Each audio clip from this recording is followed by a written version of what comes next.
ఇవాళ తెలుగుదేశం పార్టీ అధికారంలో, కూటమి అధికారంలో ఉంది. 18 నెలలుగా పరిపాలన సాగిస్తూ ఉంది.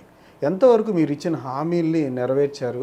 కోతలు విధించకుండా సంక్షేమ పథకాల్లో కావచ్చు, లేదంటే అభివృద్ధి కార్యక్రమాల్లో కావచ్చు, కూటమి ఏ విధంగా ముందుకు సాగుతుందని మీ ఒపీనియన్?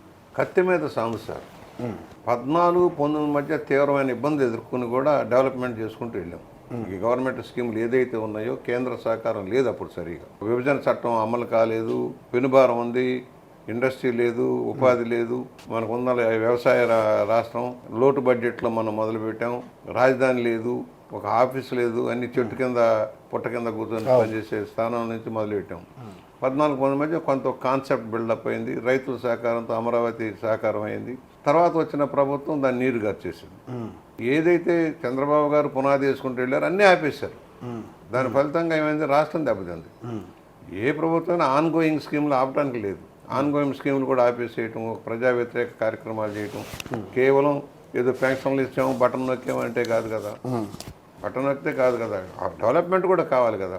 అనేక రంగాలను గాలికి వదిలేశారు. నీటిపారుదల రంగం కానీ, రహదారులు కానీ అన్నీ వదిలేశారు. మాటలు ఏమో కోటలు దాటిని చేతలు కాల. కొన్ని వేల వాగ్దానాలు చేశారు, అది నమ్మారు ప్రజలు. ప్రతిదానికి అడ్డమైన హామీలన్నీ ఇచ్చాడు జగన్మోహన్ రెడ్డి గారు. హామీలు ఇచ్చారు, ఎన్ని అమలైనవి?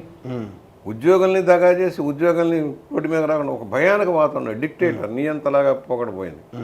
మేము ఎదుర్కొన్నాం. నా జోలికి రాలేకపోయారు. నాకు లోపం లేదు. 44 సంవత్సరాలు క్లీన్ ఇమేజ్లో వచ్చాం. ప్రజల కోసమే పనిచేస్తాం, ప్రజల మధ్యనే ఉంటాం.